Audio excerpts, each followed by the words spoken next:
Bom, para quem não conhece, para quem não sabe do que se trata a história de Acã, vou estar resumindo, né, praticamente o último capítulo, capítulo 6 e 7, do que acontece, né, o que rola, né, ali no arraial de Israel.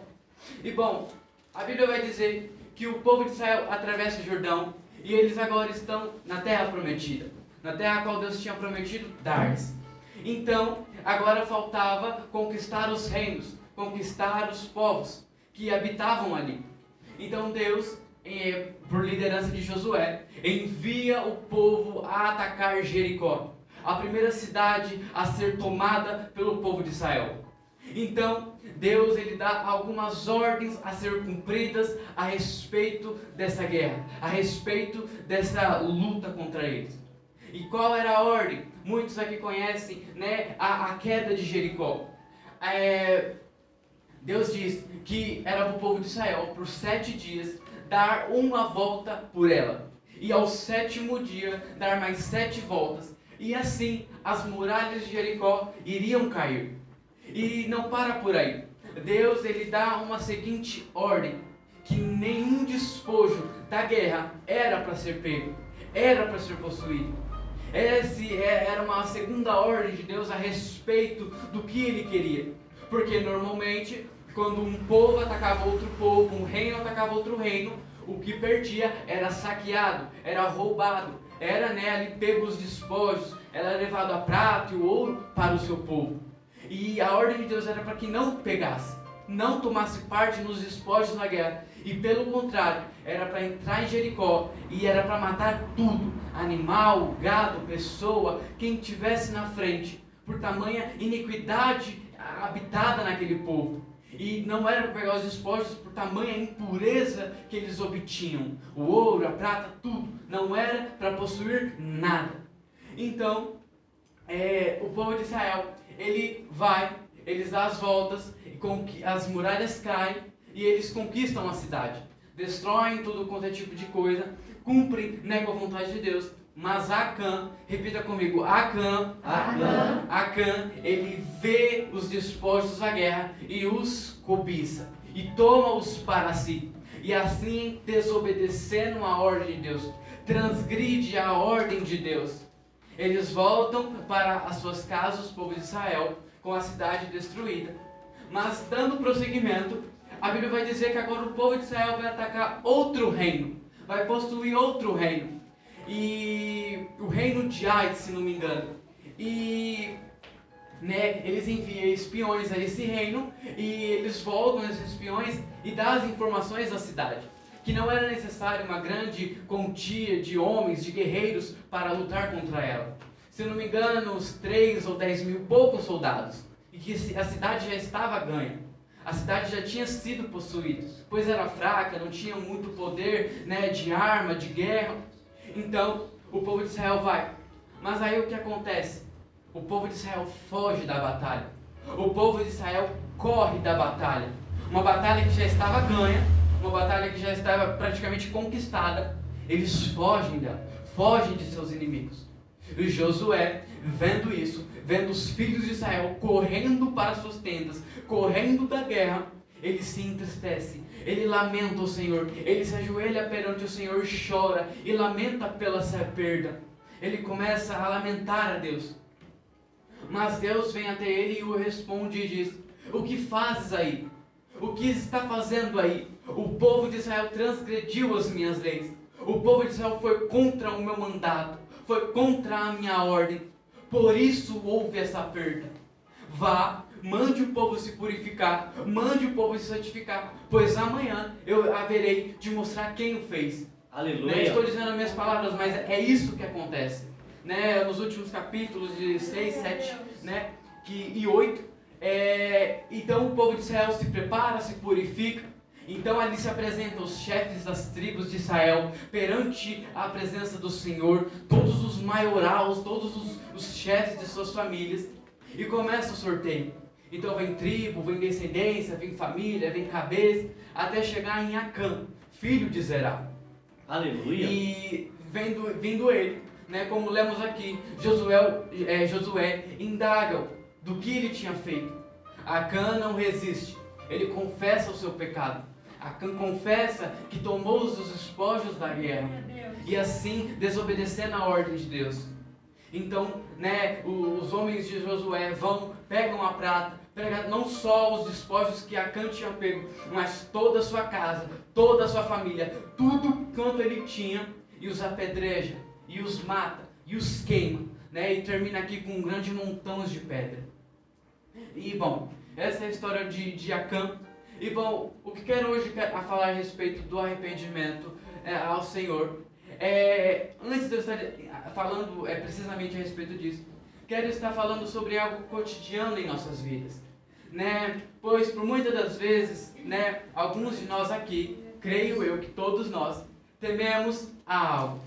Todos aqui tememos a algum animal selvagem, todos aqui tememos a uma pessoa, a um ladrão, a alguém que deseja o mal. Todos aqui tememos algo, a uma situação, a uma circunstância, a perda de um emprego, a fome, a doença, a Covid-19.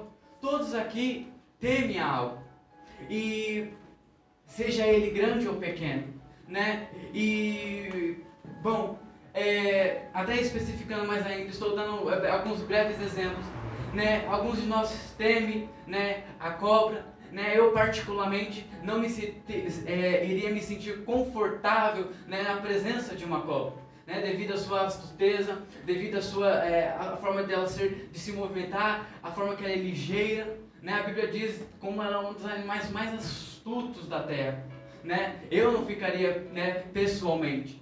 Há pessoas que não ficam bem na presença de ratos, de escorpiões, de aranhas. Pitbull. Não, pitbull, sem preconceito. Mas continuando, muitos temem, esse tipo de coisa. Muitos temem a ladrão por perda de algo. E bom, por que tememos isso? Porque nós tememos esses tipos de coisas. Porque muitas delas, todas elas, levam ao quê? À morte, leva à dor, leva ao sofrimento, leva à amargura, leva à mágoa, leva a uma dor, leva à morte. Porque muitos temem uma cobra? Por conta de sua picada, uma picada mortal que leva à morte. A picada de uma aranha, à morte. Por que muitos temem um ladrão? Porque se o ladrão tiver que matar, ele vai matar. Além dele já estar roubando algo, de estarmos já perdendo algo, podemos perder a nossa vida. Por isso tememos. E não é à toa que uma das medidas de segurança contra um assalto, contra um ladrão, é não revidar, é não resistir. É apenas ficar calado e cumprir com a vontade. E para salvar as nossas vidas. Há casos que, infelizmente, por mais que obedecemos e não relutamos contra o ladrão, podemos perder nossas vidas. Quão terrível isso é. E com as demais coisas. Tememos a fome porque leva à morte. Tememos a Covid-19 porque leva à morte. Leva à perda. Leva ao sofrimento. E o que fazemos diante a isso? Nós nos asseguramos. Nós nos protegemos mediante a isso. Nós limpamos nossas casas, nós asseguramos nossas casas para que não haja entrada de animais, para que não haja a entrada de ladrões. Deixe a sua casa ali por uma semana, um mês, sem uma limpeza, sem uma organização, e facilmente haverá a atração e o aparecimento de animais, de coisas ruins, de bichos, de doenças, por conta da falta de segurança. Mas em relação a tudo, nós não vamos andar por medida de segurança à toa na rua, mostrando o maior de valioso, mostrando aquilo que tem valor, aquilo que tem grande estima, para não sermos roubados. Nós escondermos em alguns lugares, nós nos asseguramos, não ficamos bobeando para não sermos roubados. Nós nos seguramos, nós nos protegemos. Usamos máscara para poder nos proteger da Covid e diversas outras coisas. Mas o que tem agora entrando na parte da palavra, o que disse foi apenas exemplos e os motivos deles, mas há algo muito pior do que isso: o pecado. O pecado é a maior causa da morte. O pecado é a maior causa do sofrimento. E a isso nós não tememos. Tememos ao ladrão, tememos a animais, as circunstâncias, as situações, mas o pecado, que é o pior de todos os males, nós não nos abandonamos. Ao contrário, alguns de nós acolhemos o pecado. Deixamos o pecado fazer habitação em nossa casa, habitação em nossas vidas. Algo que é pior de todas as coisas, a qual eu mencionei aqui antes. Todas as coisas, nós o acolhemos. É como acolher uma coisa pior que Covid. É como habitar em meio a uma coisa pior. A guerra, pior do que isso, o pecado. E a isso nós não deixamos para trás. E a isso nós não abandonamos. Tomamos seguranças com milhões de coisas, com milhões de situações. Nos dedicamos, nos preparamos para não sofrermos, para não adoecermos. Mas o pecado, nós não tomamos nenhuma medida de segurança. Nós não nos protegemos contra o pecado. Não nos afugeitamos do pecado. E quão terrível o pecado é. Pois o pecado, ele por si só, a Bíblia diz que o salário do pecado, que o fruto do pecado, que a consequência do pecado é a morte. Aleluia. Os frutos do pecado é as doenças. Nós sofremos, temos dor, sofremos por conta do pecado de Adão e Eva. O pecado trouxe a dor, o pecado trouxe o sofrimento, a desobediência a Deus. Aleluia. E em vez de nós deixarmos isso, em vez de abandonarmos isso, acolhemos em nossas casas, em nossas vidas. E quão terrível isso é. E dando continuidade, e muitas das vezes nós alimentamos o pecado, muitas das vezes damos crescimento e fortalecemos o pecado, damos espaço para a habitação do pecado, algo que era para ser, está sendo tirado, sendo ejetado, colocado para fora, estamos deixando entrar. E, bom, por que digo isso? Porque que o pecado, a Bíblia diz para nós não darmos espaço ao inimigo. E como que nós damos espaço ao inimigo? Fazendo o que ele quer. Pecar, desobedecer a Deus. Quando desobedecemos, quando pecamos, aí vem Satanás. Aí vem o inimigo. Pois aí então ele encontra brecha. E aí então a palavra se concretiza. O inimigo ele vem com somente algumas coisas. Matar, roubar e destruir. Então a brecha do pecado abre alas para o inimigo, abre portas para o inimigo. Quão terrível o pecado é. Meu Deus. E dando continuidade, deixei bem exposto aqui o quão terrível o pecado é. E bom, quero estar falando não só a maior causa do pecado, mas sim também a maior forma de nós nos assegurarmos do pecado. Aleluia. De nos protegermos do pecado. E bom, uma vez eu ouvi a seguinte questão, ou talvez você já tenha ouvido essa questão, ou talvez você já tenha se indagado sobre qual é o pecado mais cometido na humanidade.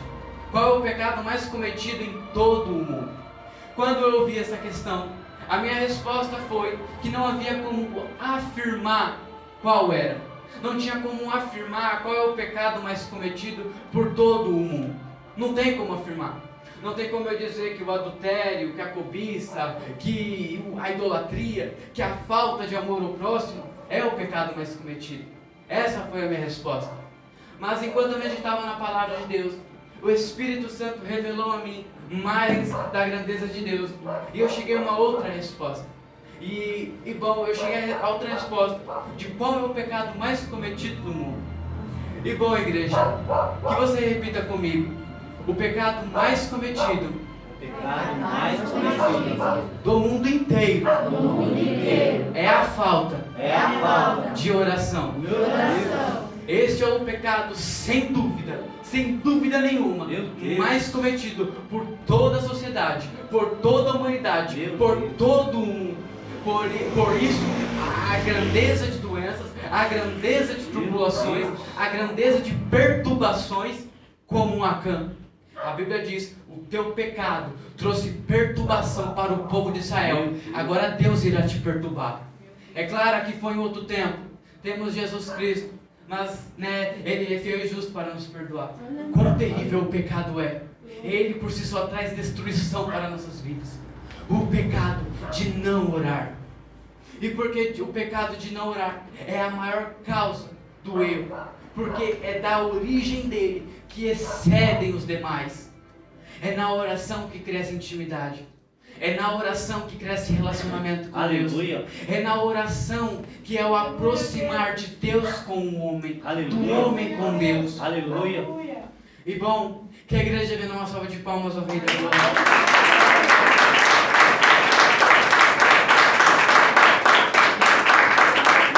Aleluia. Glória a Deus. Uma pessoa que tem vivido uma vida imersa no pecado, que uma vida é submetida ao pecado, é porque não tem tido relacionamento com Deus. Isso é visível. Você pode ver, não é à toa que Jesus disse para que venhamos orar e vigiar a todo tempo. Aleluia. Quão terrível a falta de oração, porque aí nos afastamos de Deus. Creio eu que não só como Acã, como os demais homens de Deus que pecaram contra Deus, estivessem íntimos a Deus, relacionamentos fortes com Deus, iriam pecar. Como Adão. Adão deu ouvidos a Eva deu ouvidos à serpente, Sansão deu ouvidos a Dalila, Acã viu os despojos da guerra. Aleluia. Acã deu olhos aos despojos da guerra. Aleluia. Se ele estivesse conectado com Deus, a ordem e os mandamentos de Deus, não teria acontecido isso. A morte não teria o alcançado. E a mesma coisa para nossas vidas. Temos que estar, para que talvez você diga: ah, Carlos, é difícil obedecer à voz de Deus. É difícil obedecer ao querer de Deus. Não. Com um relacionamento firme com Deus, com uma intimidade com Deus, não é que tudo vai se tornar um mar de rosa, mas Ele facilita as coisas. Nós em nossas vidas temos problemas, mas não é porque conhecemos a Jesus que esses problemas desapareceram. Não, quando conhecemos a Jesus Cristo, conhecemos uma solução para os nossos problemas. Aleluia. Então não é que vai desaparecer os problemas, as dificuldades. Agora temos uma solução eficaz para isso. E muito além do que isso. E por isso é necessária a oração. E agora falando a respeito da maior arma contra o pecado, é a oração. Aleluia. Da mesma forma que a falta de oração traz dor, sofrimento, pecado, a oração, a prática da oração, o exercício da oração, do falar com Deus, ele traz os seus frutos. É com isso que combatemos o pecado. Aleluia. É com isso que combatemos o inimigo. É aí que temos vida. É aí que conhecemos a Deus. É aí que temos uma intimidade com Deus. É aí que crescemos, é aí que fortalecemos, é aí que há amadurecimento, aí que vem o amadurecimento de Deus. Aleluia. Na oração. É na oração que nós nos revestimos do poder de Deus. É aquele momento ao qual você está triste, abalado, abatido. Mas quando você ora, quando você fala com Deus, suas forças são renovadas. Você é fortalecido, você é renovado. Glória a Deus. Como é poderosa a oração. Aleluia. Por isso ela é a maior arma contra o pecado. Você quer vencer o vício, você quer vencer o pecado, ore. Você quer ser liberto, ore. Mas que a sua libertação ocorra rápido. Não demore, não se esconda atrás da libertação. Há muitas pessoas que ficam escondidas atrás dessa palavra. Há muitas pessoas que dizem, há muitas pessoas que pecam, que erram, mas dizem que está em libertação. A desculpa delas contra o arrependimento, contra o arrependimento a Deus. Eu estou saindo liberto, ainda estou sendo liberto, ainda estou. Não, já é tempo de estar liberto. E por que digo isso? Eu digo isso para um alerta à sua vida. Meu Deus. Porque a Bíblia diz que haverá de chegar um dia aonde todos nós seremos julgados de acordo com as nossas atitudes, de acordo com as nossas obras. E deixa eu te dizer algo. Não poderemos chegar diante a Deus, diante aos olhos de Jesus Cristo, e dizermos: eu ainda estou sendo liberto. Eu ainda estou sendo liberto. Não haverá tempo para isso. Não haverá mais tempo para isso. É tempo já de estarmos sendo libertos. É tempo já de estarmos sendo curados, lavados e purificados pelo sangue de Cristo. Aleluia. Pois não haverá mais tempo para isso. Se não ultrapassarmos, enquanto é tempo, a porta estreita, não haverá mais tempo para isso. Aleluia. Não iremos poder ser salvos se dizermos que ainda estamos sendo libertos. Não. Por que digo isso? Há libertações que são instantâneas, há libertações que são um pouco progressivas, mas a libertação do pecado é algo que tem que ser de imediato na vida do cristão. Vemos exemplos na vida. Paulo perseguia os cristãos, matava os cristãos, mas quando ele teve um encontro com Jesus Cristo, Aleluia. ele foi totalmente liberto Glória do a Deus. pecado. Ele foi amadurecendo, ele foi crescendo, mas o pecado ficou lá atrás. A jornada de um cristão se começa no arrependimento. O começo de uma vida cristã é com o abandono do pecado. Muitas pessoas dizem: sou cristão, sou cristão, sou cristão, mas não sabem o que é ser cristão. Cristão é ser parecido com Cristo, Aleluia. é ser igual a Cristo, é caminhar como Cristo andou, agir como Ele agia. Isso de fato é ser cristão. E se nós não sermos como Cristo, se não sermos a imagem e semelhança de Cristo, não poderemos ser herdeiros do reino dos céus. Meu Deus. Porque o querer da vontade de Deus é que venhamos ser a imagem e semelhança de Deus. Jesus nos foi um molde. Jesus fez aquilo que era para Adão ser feito, para Adão ter feito, ser um molde de semelhança de Cristo, a imagem e semelhança de Cristo, mas ele errou nisso. Então Jesus vem e nos mostra como é ser a imagem e semelhança de Meu Cristo. Deus. Andar em Aleluia. santidade, Glória a caminhar em Deus. santidade, agir em santidade. Aleluia. E aí seremos salvos. Aí herdaremos o reino dos céus. Aleluia. Amém, igreja? Que você venha dar uma salva de Aleluia. palmas.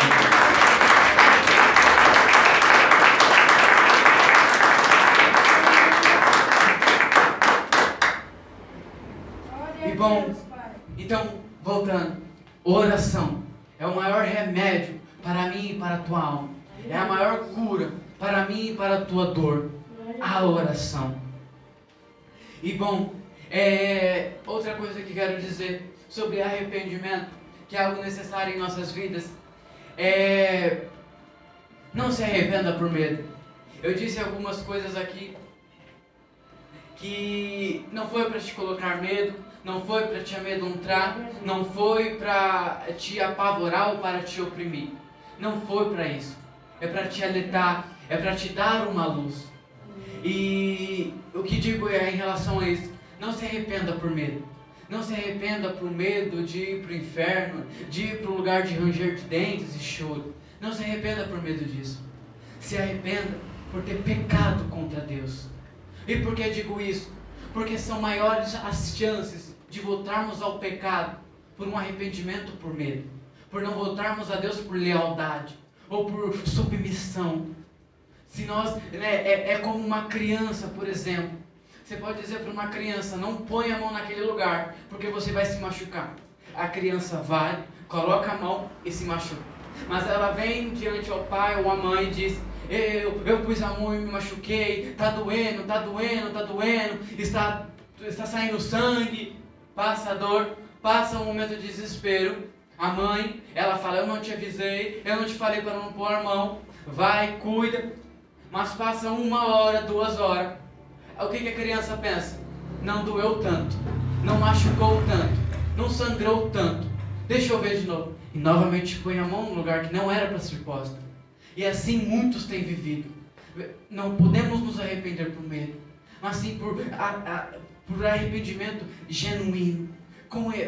Sermos convencidos pelo Espírito Santo que pecamos contra Deus, que desobedecemos à ordem de Deus, ao querer de Deus. Aleluia. Não por medo.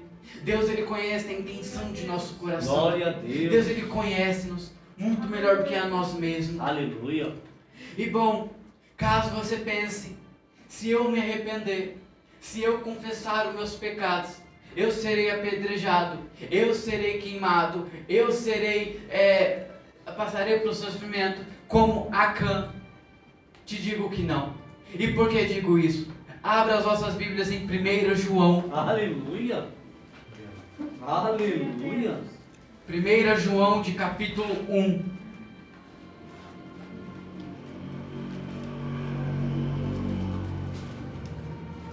Espírito Santo de Deus. Glória a Deus. 1 João.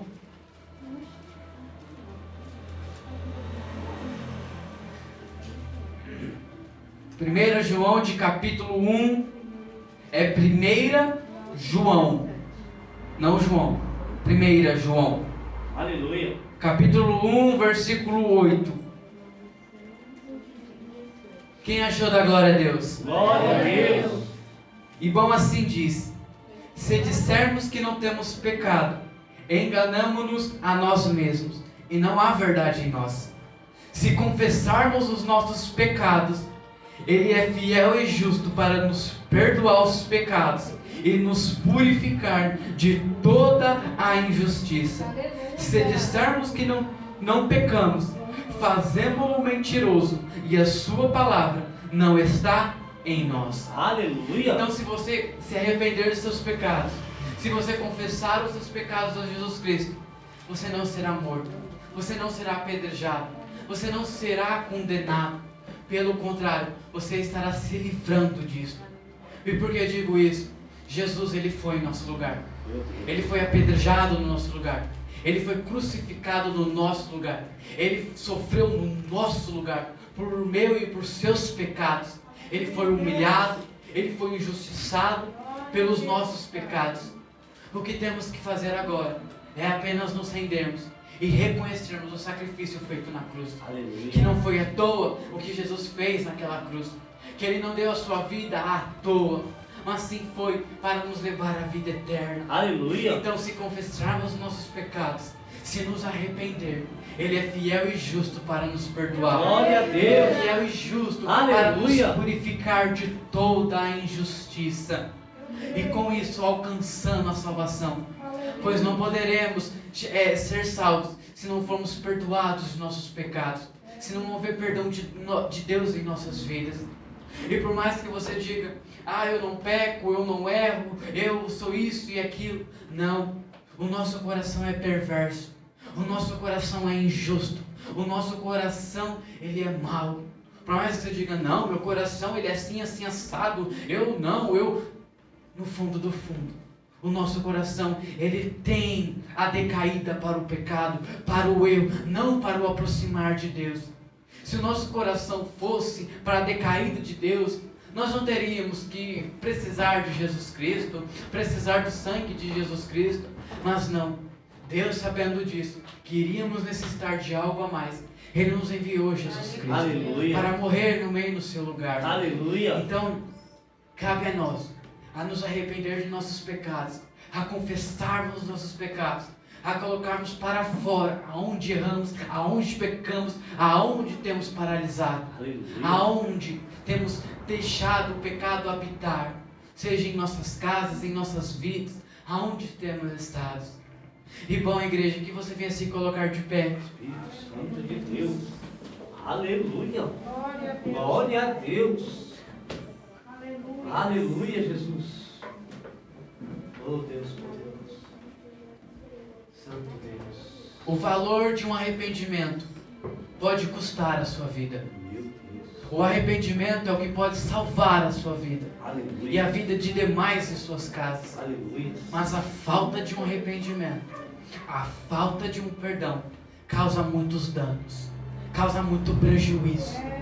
A habitação do pecado causa dor, causa sofrimento. Que você venha fechar os seus olhos neste momento Deus poderoso. e que você venha cumprir com a palavra do Pai. Confesse os seus pecados, confesse os seus erros, assuma, coloque-os para fora. Não resista ao Espírito Santo. Resistir ao Espírito